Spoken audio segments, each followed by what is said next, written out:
kay kumare. Luluto kayo bukas. Ay, ikaw ga, sasama ka. Sasama ko baga. Masama ako. Sige. Luluto nga daw tayo bukas. Ilang putahe daw ang luto natin kay Mare? Ilang kayang putahe ngayon? Sarapan mo magluto. Ba, syempre naman, ay ako Naman. baga. May sa daming kakain eh. Oo. Kailangan masarap. Kaya nga. Eh baka naman pagka nandun ako hindi kayo pumunta doon.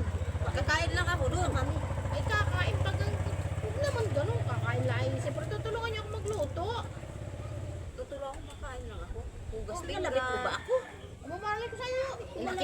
Nakita mo yung kamay ko dito, Mare, ha? Nakita mo. Malabit sa ako. Nandito Mare, ha? kamay ko ha. Kitang-kita mo. Dito.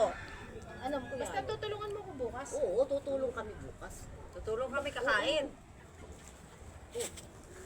Ano ba? Huwag ka naman ganang gaganon. Hindi ako. Sino? Hindi, wala naman. Siya, Wala ba? Mare Wala. naman, yan. Huwag ka naman. Huwag naman ako. Tinatanong ko nga sa kanina kung sino ang nagkalabit sa ulo ko. Mare naman, huwag ka naman ganyan. Kasi natatakot naman inagawa ninyo. Wala akong nakikita. Basta bukas ha. Oo, sama-sama Kasi tayo. sasamahan daw tayo ni Manay. Oo, sige, sige. Sasamahan tayo ni Manay. Oo. Pag... Kaya, Ano, ako yung luto? wag ninyong ginaganya, tayo tatatlo dito. Mare, Alam nga naman itong nasa sako'y basura ito. Ay, nakaikis Oh. yung kamay ko. nakita mo naman yung kamay ko. Oh. At may ginagayon ako. Oh. Pambihira ka, Mare. Huwag ka naman ganyan. Para naman dito, wala pa naman yata nakatira dito sa bahay na ito. Oh, wala naman nakatira din eh. Alam nga naman ari, ay basura aring nasa likod ko. Alam nga naman ako'y kinakalawit na rin. Oo, malay ko sa Tayo iyo, Mare. tatatlo din eh. Basta Mare, samahan mo Oh. ko bukas pagluluto. Oo, kasama. Sama-sama tayong tatlo bukas. Magluluto tayo. Mare, may